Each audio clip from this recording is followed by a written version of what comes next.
Salut, c'est Karim et aujourd'hui on se retrouve pour une nouvelle vidéo dans laquelle nous allons finaliser notre jeu Pong hors ligne.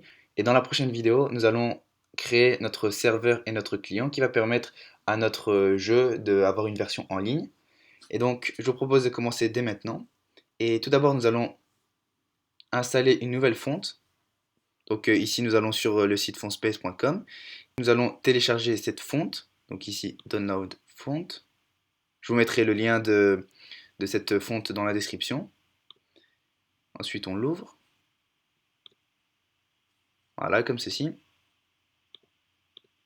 Et ici, nous avons toutes les fontes que nous pouvons utiliser. Je vais voir à quoi elle correspond cette fonte. Ok, c'est pas celle-là. Ah oui, ça doit être celle-là. Ouais, nous allons utiliser cette fonte. Et donc, ce que nous allons faire, c'est que nous allons importer ce fichier dans notre projet et tout simplement, nous allons l'utiliser. Et maintenant, nous allons retourner dans notre projet. Voilà.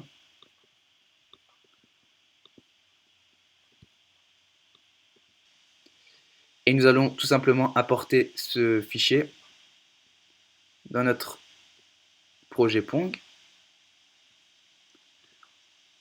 Voilà. Et comme ça va nous permettre d'utiliser cette fonte dans notre jeu. Donc maintenant, nous allons créer une fonction message. Créer message, comme ceci. Et cette fonction message va nous permettre d'afficher des messages dans notre jeu. Message,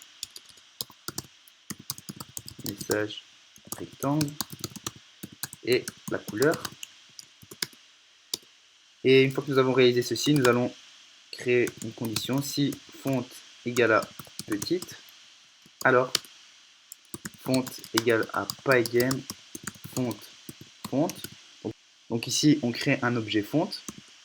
Et là, ce que nous allons faire, c'est que nous allons copier, copier le chemin de notre fonte, comme ceci.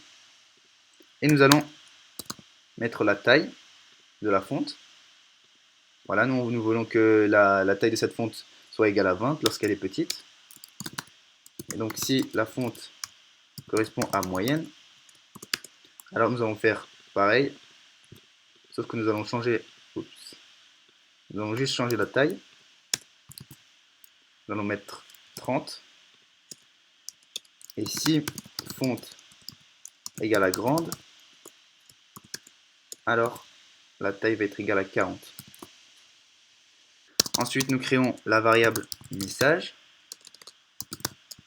Voilà. Et nous allons appeler la fonction render de l'objet font. Et cette fonction render va prendre comme premier argument le message que nous voulons afficher, true, et la couleur. Voilà. Et une fois que nous avons réalisé ceci, nous allons afficher message dans notre jeu.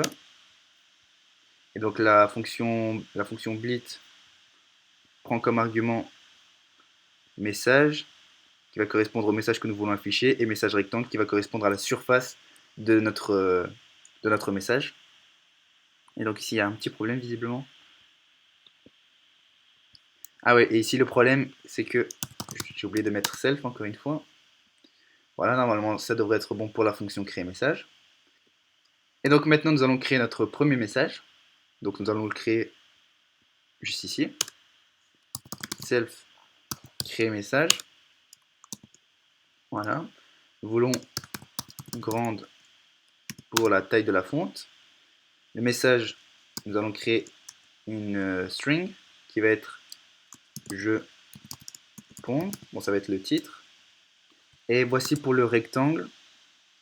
Là où nous voulons afficher le message et la couleur, qui va être la couleur blanche. On regarde ce que ça donne. Donc voilà, ici nous avons notre je pond. Et donc je vais un peu le décaler le titre, parce que c'est vrai qu'il n'est pas vraiment centré.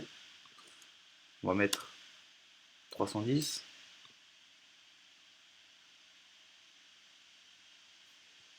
Je pense que je vais encore diminuer, je vais mettre à 300. Normalement ça devrait être bon. Voilà, là c'est mieux. Et maintenant, le problème que nous devons résoudre, ça va être que lorsque la balle touche le côté droit de l'écran ou le côté gauche de l'écran, alors la balle revient au centre et le joueur marque un point. Et donc nous allons faire ça tout de suite. On va le faire juste ici. If self ball rect right. Donc si le côté droit du rectangle de la balle est supérieur ou égal à 915, qui correspond au côté droit de notre jeu, alors nous allons réaliser quelque chose, et ce quelque chose va être que self ball rect x, self ball rect y va être égal à sa position de base. Ici nous avons une 450, 150, 250 plutôt. Ensuite nous allons créer deux variables, la variable self score 1, self score 2 qui va correspondre au score du joueur 1 et au score du joueur 2. Et donc ici, si la balle touche le côté droit du jeu, alors self score 1 plus égal à 1. Donc on augmente le score du joueur 1 de plus 1.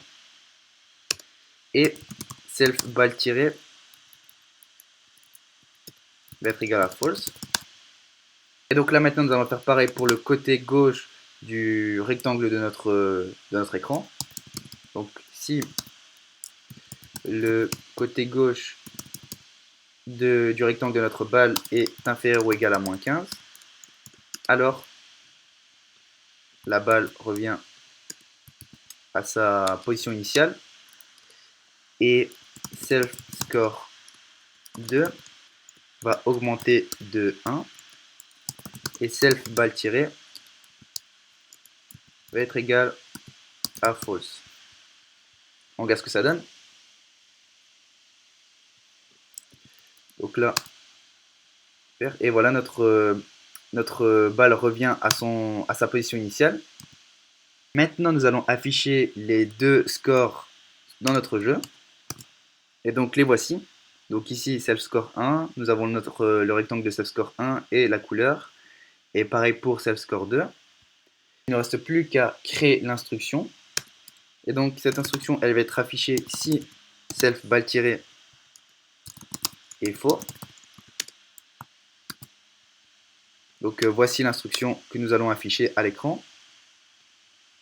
Et donc appuyez sur espace pour commencer le jeu. Donc je vous propose de voir ça en direct. Et donc voici notre jeu. Si j'appuie sur espace, l'instruction s'efface. Et je vais laisser marquer un point. Et donc ici, le joueur 2 a marqué un point. On recommence le jeu. Le joueur 2 a marqué un deuxième point. Un troisième. Et je vais juste voir si le joueur 1 peut marquer un point. Voilà, il peut marquer un point, donc c'est parfait. Et je vous dis à la prochaine pour une nouvelle vidéo dans laquelle nous allons créer le serveur et le client de notre jeu.